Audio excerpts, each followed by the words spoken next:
Hello and welcome to another Huns History Nest podcast, where history is enjoyed and salvaged forever. This is part two of the podcast on the causes of the War of 1812, and this is perhaps the most identifiable cause. It's known as the Chesapeake Leopard Incident, and the Chesapeake, a U.S. merchant ship, was attacked by this British naval ship in American waters, and it resulted in 3 killed for the United States of America, as well as 18 others wounded, as seen down here, and 4 taken back, believed to be British citizens, and they were put on trial, and 1 was actually hung. The others received up to 500 lashes. And so this upset, once again, Americans who were looking for nothing more than even more reason to go to war. And so this really got people pretty upset in the United States. As a result of that incident, pressure really became pretty intense for the president to keep us out of war. His action, or an alternative to the war, was this embargo. And this embargo law, put into place in 1807, this law ultimately will shut down American ports. The intricacies of it are here, but ultimately we're talking about a shutdown of commerce.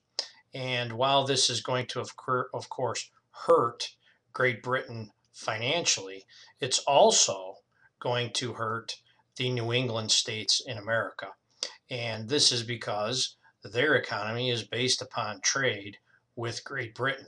So it's really got a dual effect, and that's kind of what this cartoon in the lower left talks about.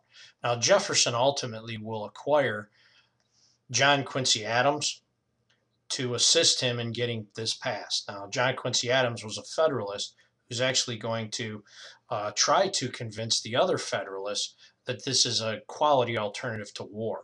Ultimately, his main goal was to try and convince the Federalists in that area that they could maybe look towards manufacturing and then selling their products in the U.S. rather than abroad.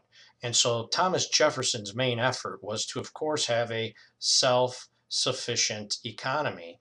And ultimately, this law, the embargo, go quite a ways to him finally acquiring what he really wanted in the United States in terms of his futuristic thinking.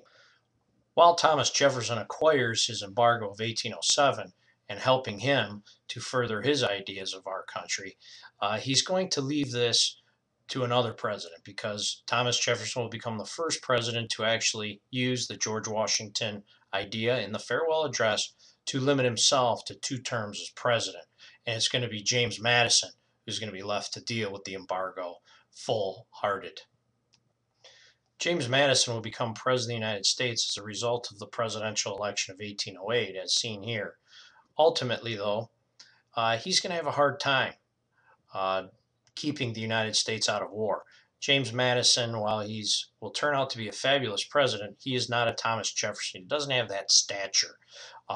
There's a few things here that lead to this. 3 major things that James Madison will encounter is, as I already said, he's not a Thomas Jefferson. He's not on the same playing field, at least at first, with him as president. The second here is he's more prone to listen to the war hawks, and they find themselves more persuasive upon him. Third, and finally, is he will ultimately repeal the embargo, as he almost had to because it was destroying the U.S. economy. But this is going to just lead to even more impressments. And when we're talking about impressments, we're talking about huge numbers, somewhere in the range of 5,000 impressments between the time he takes over in 1808 and the year of 1810. So, I mean, these are massive numbers. And of these, somewhere in the range of 1,300 were actually U.S.-born citizens. The last and final cause of this war was the incitement of war on the frontier at the hands of this person here, Tecumseh. And if we recall, he left the treaty signing at Fallen Timbers, and now he will start war from September through November of 1811.